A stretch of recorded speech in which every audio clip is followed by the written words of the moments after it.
Halo, assalamualaikum warahmatullahi wabarakatuh. Berjumpa lagi dengan saya Kindi. Saya adalah peserta PLDP 3 angkatan 19 bidang akuntansi dan keuangan. Nah, kita sudah membahas dua modul, yaitu modul pemimpinan dan modul manajerial. Nah, sekarang adalah untuk modul ketiga, yaitu untuk modul fungsional. Itu terkait dengan bidang akuntansi dan keuangan, yaitu bidang yang saya bidangi. Nah, pertama harus kita bahas adalah tentang pengambilan keputusan.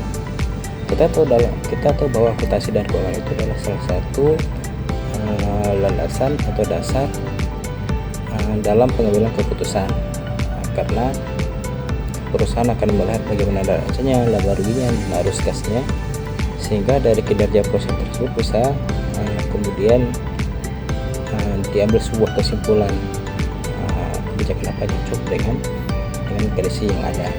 Nah, elemen pentingnya adalah aset, likuiditas, pendapatan, biaya, dan laba rugi. Nah, di sini juga penting untuk mengerti tentang akuntansi manajerial, itu untuk mendukung pengambilan keputusan melalui analisis biaya, baik itu biaya variabel, relevan, sunk cost, bahkan opportunity cost. Berikutnya yang tidak kalah penting dalam modul fungsional adalah tentang pemasaran dan pengelolaan pasar. Kita sebelumnya sudah membahas masalah perkebunan, dan kita tahu bahwa salah satu faktor terpenting dari perkebunan adalah bagaimana produk itu bisa dijual. Nah, disinilah peran pemasaran begitu penting. Di sini termasuk yang dalam pemasaran adalah bagaimana menciptakan dan menjalin hubungan dengan pelanggan.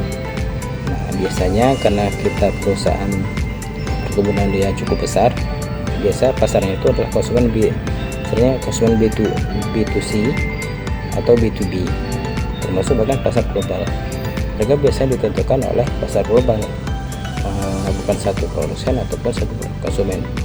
Nah, di sini juga penting untuk melakukan analisis fundamental atau teknikal untuk tetap penjualan atau memitigasi risiko perubahan harga. Berikutnya adalah tentang pengawasan dan kepatuhan. Di sini kita mengerti bahwa pengawasan itu adalah proses membandingkan transaksi atau rencana target dan memastikan bahwa kebijakan atau proses bisnis organisasi itu berjalan dengan efektif. Sedangkan kepatuhan adalah terkait dengan hukum, peraturan internal maupun prioritas perusahaan. Ada dua pendekatan yang bisa digunakan dalam pengawasan maupun kepatuhan. Pertama adalah instrumental, di mana dia mendasarkan pada insentif dan sanksi hukum, sedangkan normatif biasanya berdasarkan pada nilai moral dan budaya perusahaan. Unit kepatuhan bertugas menilai risiko, mensosialisasikan aturan, melakukan evaluasi, serta memastikan seluruh aktivitas sesuai dengan regulasi. Berikutnya yang tidak kalah penting adalah tentang perencanaan dan pengembangan bisnis. Di sini perencanaan bisnis adalah proses strategis jangka panjang dan dia mencakup seluruh fungsi dan struktur perusahaan.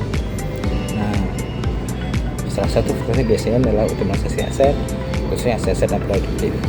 Salah satu bagian yang tidak terpisahkan dari perencanaan dan pengembangan bisnis itu adalah FS atau feasibility study atau studi kelayakan bisnis. Itu dilakukan untuk menilai apakah suatu proyek layak secara finansial maupun non finansial.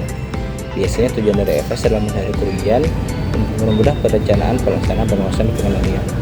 Optimalisasi aset melalui studi HBU atau highest and best use untuk menentukan potensi terbaik dari aset perusahaan.